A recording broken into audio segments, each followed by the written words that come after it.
All right. This is. I'm trying to get everything out because I'm trying to be obedient and capture. Because God has been dealing with me about putting like writing, and since I can't write, what I've been doing is recording. So I'm trying to get everything out, and then this last prayer meeting we had, it was like confirmation. So I really gotta. I'm trying to be diligent about that. But I'm trying to get all the visions, and I'm trying to write down all, like, record all the visions I had. Um, wow, there's been a whole bunch. There's there's been a lot. Oh my gosh, and there's some that I know that I'm missing. Hmm. Yeah, there's a lot. All right, all right, all right. I wanted to say this. Um, I want to talk about the closed vision that I had concerning my children. Um,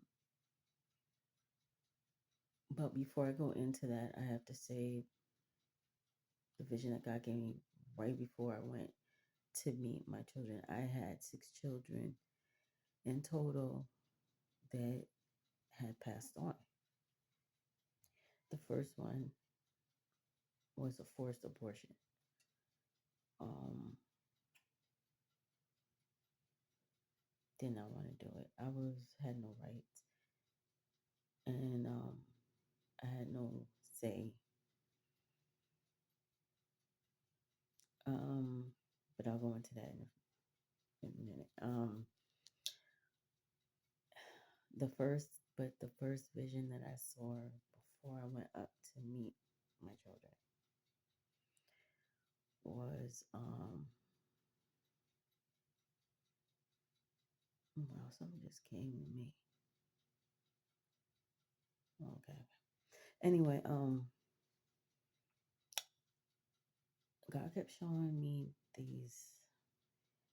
I was praying, I was in the prayer call, and God showed me, here go again with the glass jars. These glass jars, they don't have tops. It's like a glass jar, picture a glass jar with no top, no opening, no closure thing, just a jar. There were people. There were like cavities, like I want to say a little bit like under the surface of the earth, but it was like cut out so I could see it.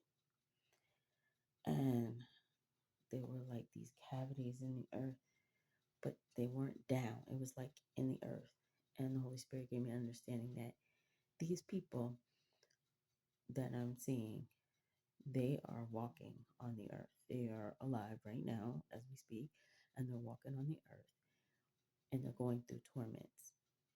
And nobody could see what is tormenting them, but they can see, or they know the torment is there, but nobody else knows.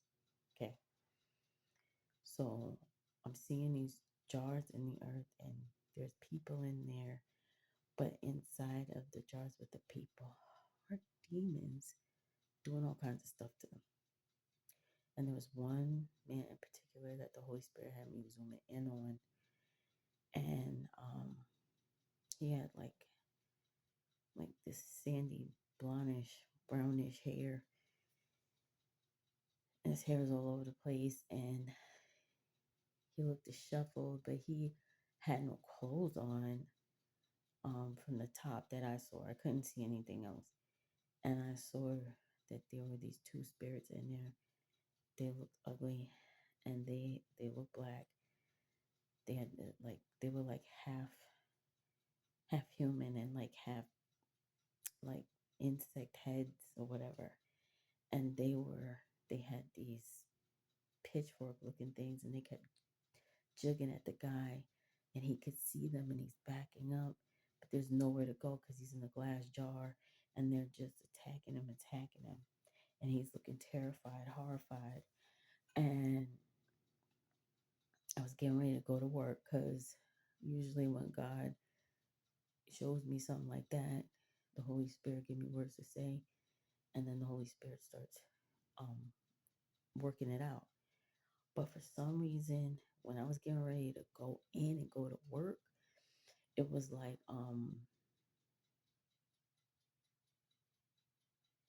the Holy Spirit took me up. It was so strange because He took me up. He took me up, and I I saw this little girl, and she was so cute. She was looking at something, and she was smiling with her mouth open, and she's dark skinned, and she was so precious, and she had these locks in her hair, and she's like smiling, and I said, Holy Spirit, who is this? Like, who child is this like that?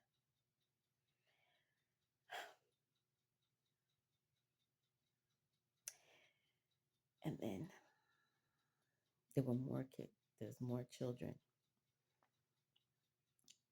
that started coming behind her. Well, there's a bunch of them. It was like four. And I looked. It was two girls, two other boys. And then I don't know. It was like I knew in my spirit they were my children. And I said,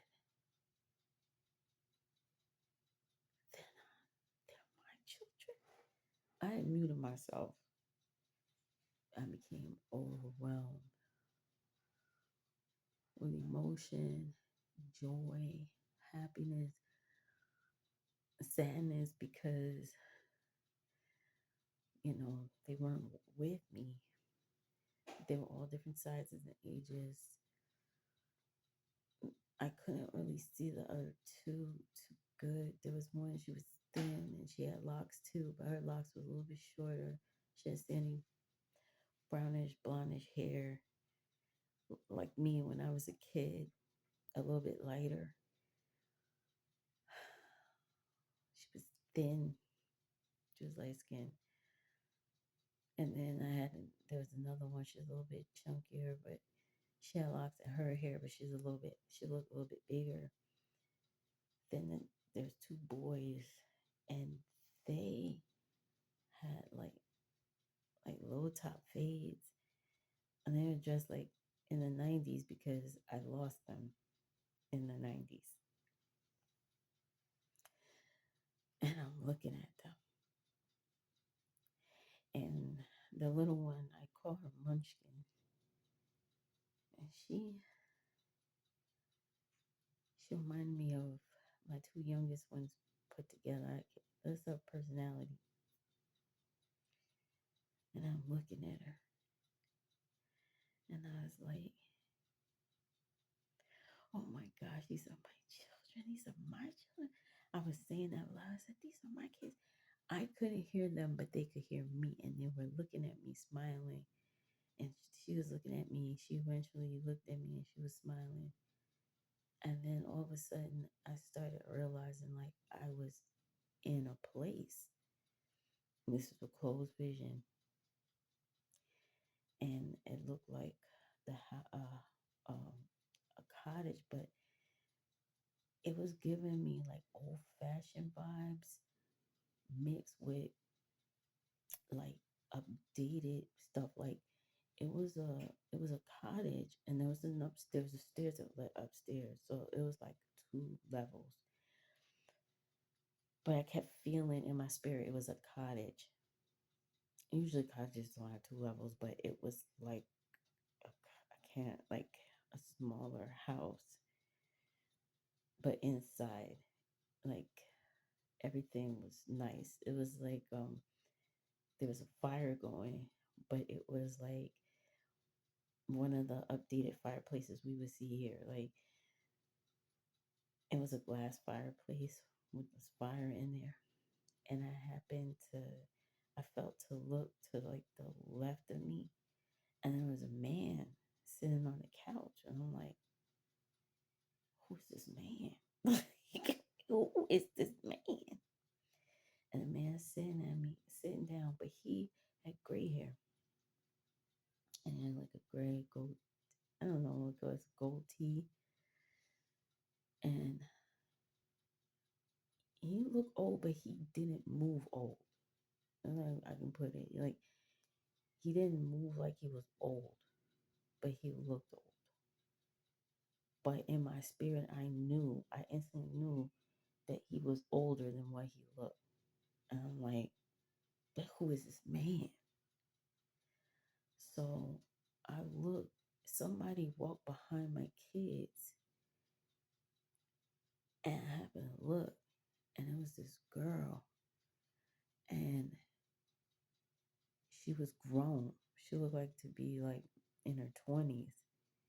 But in my spirit, I knew she was older than that. And I was like, wait a minute. And I said, is this my daughter? Is this my, is she my daughter? Is this the oldest one? So then she had like these, her eyes were like kind of the color of the fireplace. And like her eyes, I don't know how to put it to you, it was like, and I don't know, I can't describe the color of her eyes, but I saw somebody with the color of her eyes later on after, like, later on after I had a few visions, I saw somebody with the same exact color. I don't know how to describe it to you. But she had locks also, but her locks were long. And I couldn't hear her, but it looked like she was talking to the kids. And she had on a dress, like a dress, like a gown, actually, like not a gown. What's a word? Like a something that Jesus would wear, like a robe, but it was for a female, and it was white. It was kind of like fitting on her, and she was telling the children to come on, and she looked at me, but I was in unbelief. I'm not gonna sit here and lie. I was in unbelief, and they were looking at me, and they were like, the kids ran out because she opened the door and the kids ran out. But the old man, he stood up and he was looking at me. And I was like, is this even real? Like, where am I? Like, what is this? And I was in unbelief. And the way he was looking at me, he looked intently like, kind of like, I can't place the look because it wasn't anger and it wasn't critical or anything or condemning. He just, I don't know what the look is. I don't know the word for it. But he just looked serious at me. And then he walked off. And she left, but he left behind her. And he wasn't moving slow or anything like that. And then I was taken to the backyard because the kids ran out. So my two boys, they were playing like hide and seek. They were in the back of the house. And it, like, the grounds gave me the feeling of down south. It was like, it felt like down south, but I knew it wasn't. And the grass was beautiful and young and tender. But even though the kids were running on the grass, it wasn't being crushed or destroyed. The grass stayed a perfect form. And then I realized I'm looking at, paying attention to that, and I'm like, um, I'm getting a vision of heaven. Like I'm here with these must be really my kids. So then they're playing hide and seek and they're running around. I'm watching them. And then I saw the back of an old fashioned vehicle. And I feel like the Holy Spirit's trying to let me know, like, the man was like, he was from a time period, like, he had that car on earth. Like, he had that car. Is like, he must have died in like the 50s or something, but he was old when he died, like older than, because he looked like he was like what, mid 70s, late 70s. Like, he looked like he was like mid 70s, but he died when he was older than that. So I was like, oh my gosh, like, so that was the first time I saw my children in heaven. I couldn't hear them. I don't know their names yet. I kept praying because I was like, are these like, because I know the enemy can give you like, you can have like spiritual kids, spiritual spouses and stuff. And I was like, these spiritual kids, that's how I'm thinking, right? No. Mm-mm. I counted all of them. That's how many children I had that passed away. I'm going to do part two, y'all.